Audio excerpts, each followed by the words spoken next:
যাতে এফডিসির মানুষ সিনেমা বানাইতে পারে না, আপনি যখন পারেন আপনার নর্ডায়া ছবি আমরা মানুষ দেখছি, কোনো হলে চলছে কিনা আমি জানি না। বাংলাদেশের পুরস্কার, জাতীয় পুরস্কার, আমারও ছবির জাতীয় পুরস্কার নকল গান গায়ে পাইছে। আপনার সাথে আমার কোনো দ্বন্দ্ব নাই, আপনার সাথে আপনি আমার বড় ভাই, আমি আপনার ছোট ভাই, ভাই হিসাবে আপনার সাথে কথা বলতেছি। ঠিক আছে, আমার কোনো ছবি চলে নাই, এই যে আমার ব্যর্থতা, কিন্তু আপনার তো আমার সুযোগই দেননি। আমি মাহবুব ভাইয়ের বা ওনার নাম রোহেল বা মাহবুব ভাই, হ্যাঁ, ওনার সাথে আমার খুব ভালো একটা সম্পর্ক, মানে ছোট ভাই বড় ভাই হিসাবে। তো ওনার বক্তব্য আমি শুনছি, উনি বলছে যে ভালো মিন ছবি বানাইতে চায়। আচ্ছা, আমরা না এফডিসির ভালো মিন ছবি বানাইতে পারি না, তা আমরা ইনভেস্ট করতে চাই আপনার কাছে। কয় টাকা লাগবে ইনভেস্ট করবো আপনার কাছে, আপনি আমাদের ছবি বানায় দেন, বাট আপনি আমাদেরকে গ্যারান্টি দিবেন, আমাদের চালানটা আপনি আমাকে ফেরত দিবেন।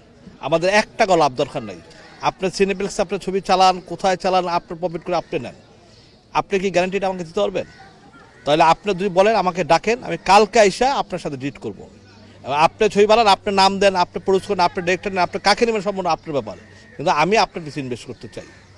যাতে এফডিসির মানুষ সিনেমা বানাইতে পারে না, আপনি যখন পারেন আপনার নর্ডায়া ছবি আমরা মানুষ দেখছি, কোনো হলে চলছে কিনা আমি জানি না। আপনার নর্ডায়া কিন্তু আপনার স্টেট সিনেপ্লেক্সে চলছে, ঠিক আছে? কোন হলে চলছে আমি জানি না, আর কোন হলের রিপোর্ট কী আছে এটাও কিন্তু আমরা জানি, কিন্তু জানি না বললে আবার ভুল হবে, আমরা জানি কিন্তু কোথায় আপনার হলে চলছে। আর পুরস্কারের কথা বললেন, বাংলাদেশের পুরস্কার, জাতীয় পুরস্কার, আমারও ছবির জাতীয় পুরস্কার নকল গান গায়ে পাইছে। বীর সিনেমাতে নকল গান গায়া জাতীয় পুরস্কার পাইছে, তো পুরস্কারের কথা আপনার দয়া করে বললেন না, ঠিক আছে? এইটাই লোক আমার দিগেলগত কথা।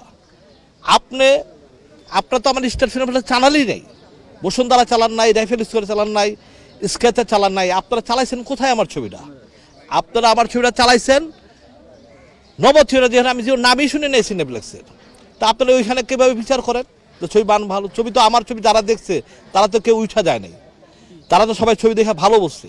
আপনি দিচ্ছেন সনিতে 500 টাকা টিকিটে, সেইখানে আপনারা কীভাবে দিলেন? আপনারা আগে স্টার সিনেমা চালাইতেন, রাইফেল স্কোয়ার চালাইতেন, স্কেচে চালাইতেন, তাহলে বুঝতাম যে হ্যাঁ আমার ছবি রেজাল্ট সব কিছু আমি বুঝতাম যে আমার ছবি ওকে রেজাল্ট খারাপ। আপনার সাথে আমার কোনো দ্বন্দ্ব নাই, আপনার সাথে আপনি আমার বড় ভাই, আমি আপনার ছোট ভাই, ভাই হিসাবে আপনার সাথে কথা বলতেছি, ঠিক আছে? আমি বলেন আপনি আমাকে ডাকেন, আমার নাম্বারও আপনার কাছে আছে, হ্যাঁ, আপনি আমাকে ডাকেন, আমি আইসা বলি, আপনি দেই, আপনি সিনেমা বানান, আপনার নয়ডায়ের মতোই আপনি সিনেমা বানায় আমাকে জাস্ট চালানটা ফেরত দেন। আপনার কাছে আমার একটা অনুরোধ, আমি ডেড বডির ছবিটা নিয়ে আমি এখনও মতো আমার সিনেমা কিন্তু চলতেছে, এখনও এইবার রিপিট হলে অনেক হলে চলতেছে, ঠিক আছে? এক স্টার সিনেপ্লেক্স দিয়ে তো আমার সিনেমা চলবে না, আমার তো সিনেমা বিভিন্ন সিনেপ্লেক্স আছে, বিভিন্ন হল আছে, সব জায়গায় চলতেছে। কিন্তু আমি আমার সাথে যে স্টার সিনেমা যে কাজটা করছে, যদি আমার তারা বসুন্ধরা একটা শো দিত, রাইফেল স্কোয়ার একটা শো দিত, বা ইয়াতে একটা শো দিত, যদি না চলতো আমার কোনো দুঃখই থাকতো না। ঠিক আছে, আমার কোনো ছবি চলে নাই, এই যে আমার ব্যর্থতা, কিন্তু আপনারা তো আমার সুযোগই দেননি। আমারটা না চালাই আপনারা কীভাবে বলেন যে আপনারা চালাইছেন? আপনারা যেখানে দিচ্ছেন এখানে তো মানুষ যায় না, আমি নিজেই তো চিনি না ওইখানে ওইসব জায়গা। আমার তো ঈদেও আমি সামনে ছবি রিলিজ করব। আর অ্যাকচুয়ালি সত্য কথা যেটা, আমি এখন সিনেমা যেই টাকা এখন আমি বানাইছি, এখন আমি সিনেপ্লেক্সের দিকে যোগ দিয়ে দেবো। আমি টুকটাক একটা করে আমি হল করবো, আমি, ঠিক আছে? অলরেডি আমি করে ফেলছি, হ্যাঁ, খুব রিসেন্টলি আমি উদ্বোধন করব, ঠিক আছে? এখন আমি ওইভাবেই চলে যাব, কারণ আমরা যেন এই নিরীহ প্রডিউসারের পাশে যেন থাকতে পারি, নিরীহ ডিরেক্টরের পাশে যেন থাকতে পারি, সেই জন্য আমার উদ্যোগ হবে একটার পর একটা সিনেপ্লেক্স।